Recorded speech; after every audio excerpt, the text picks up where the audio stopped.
জয় ঠাকুর, জয় মা, জয় স্বামীজি মহারাজ, জয় শ্রীম। দিব্যত্রয়ী এবং পূজনীয় শ্রীমর শ্রীচরণে আমার ভক্তিপূর্ণ সাষ্টাঙ্গ প্রণাম নিবেদন করি। আজ আমি শ্রী শ্রী রামকৃষ্ণ কথামৃত থেকে শ্রীযুক্ত বিজয়কৃষ্ণ গোস্বামী ও অন্যান্য ভক্তের প্রতি উপদেশ এই পর্বের ষষ্ঠ পরিচ্ছেদের কিছু অংশ পাঠ করছি। মায়া বা অহং আবরণ গেলেই মুক্তি বা ঈশ্বর লাভ হয়। বিজয় শ্রী শ্রী ঠাকুরের প্রতি। মহাশয়, কেন আমরা এরূপ বদ্ধ হয়ে আছি?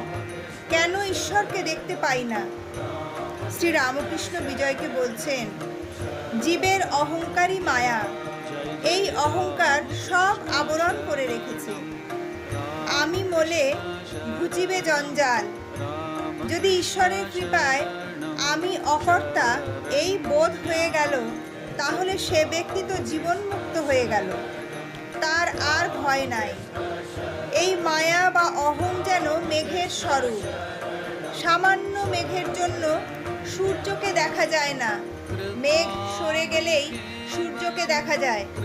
যদি গুরুর কৃপায় একবার অহং বুদ্ধি হয়ে যায়, তাহলে ঈশ্বর দর্শন হয়। 2.5 হাত দূরে শ্রীরামচন্দ্র, যিনি সাক্ষাৎ ঈশ্বর, মধ্যে সীতারূপিণী মায়া ব্যবধান আছে বলে লক্ষণরূপ জীব সেই ঈশ্বরকে দেখতে পান নাই। এই দেখো, আমি এই গামছাখানা দিয়ে মুখের সামান্য আড়াল করছি, আর আমায় দেখতে পাচ্ছ না, তবু আমি এত কাছে। সেইরূপ ভগবান সকলের চেয়ে কাছে, তবু এই মায়া আবরণের দরুন তাকে দেখতে পাচ্ছ না। জীব তো সচ্চিদানন্দ স্বরূপ, কিন্তু এই মায়া বা অহংকারে তাদের সব নানা উপাধি হয়ে পড়েছে, আর তারা আপনার স্বরূপ ভুলে গেছে।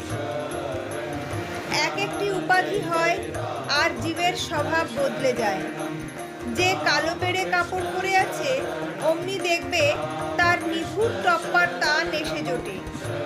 আর তাস খেলা, বেড়াতে যাবার সময় হাতে ছড়ি, এই সব এসে জোটে। রোগালোকও যদি বুট জুতা পরে, সে অমনি শীষ দিতে আরম্ভ করে। সিঁড়ি উঠবার সময় সাহেবদের মতো লাফিয়ে লাফিয়ে উঠতে থাকে। মানুষের হাতে যদি কলম থাকে, এমনি কলমের গুণ যে সে অমনি একটা কাগজ টাগজ পেলেই তার উপর ফ্যাস ফ্যাস করে টান দিতে থাকে।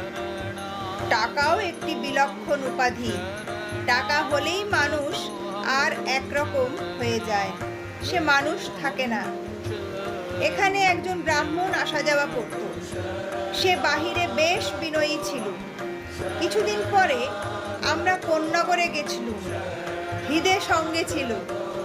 নৌকা থেকে যাই নামছি, দেখি সেই ব্রাহ্মণ গঙ্গার ধারে বসে আছে, বোধ হয় হাওয়া খাচ্ছিল।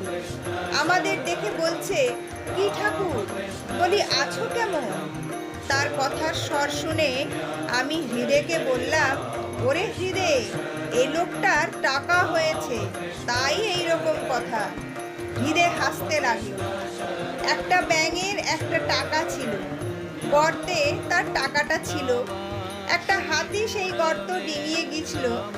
তখন ব্যাঙটা বেরিয়ে এসে খুব রাগ করে হাতিকে লাথি দেখাতে লাগলো, আর বললে, তোর এত বড় সাধ্য যে আমায় ডিঙিয়ে যাস?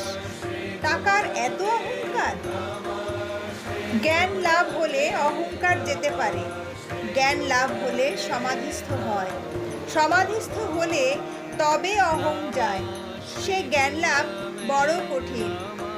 বেদে আছে যে সপ্তভূমিতে মন গেলে তবে সমাধি হয়। সমাধি হলেই তবে অহং চলে যেতে পারে। মনের সচরাচর বাস কোথায়? প্রথম 3 ভূমিতে, লিঙ্গ, গুহ্য, নাভি। সেই 3 ভূমি। তখন মনের আসক্তি কেবল সংসারে, কামিনী কাঞ্চন। হৃদয়ে যখন মনের বাস হয়, তখন ঈশ্বরীয় জ্যোতির দর্শন হয়। সেই ব্যক্তি জ্যোতি দর্শন করে বলে, একই একই, তারপর কণ্ঠ। সেখানে যখন মনের বাস হয়, তখন কেবল ঈশ্বরীয় কথা কহিতে ও শুনিতে ইচ্ছা হয়। কপালে ভ্রূমধ্যে মন গেলে তখন সচ্চিদানন্দ স্বরূপ দর্শন হয়। সেই রূপের সঙ্গে আলিঙ্গন স্পর্শন করতে ইচ্ছা হয়, কিন্তু পারে না। লণ্ঠনের ভিতর আলো দর্শন হয়, কিন্তু স্পর্শ হয় না। ছুঁই ছুঁই বোধ হয়, কিন্তু ছোঁয়া যায় না।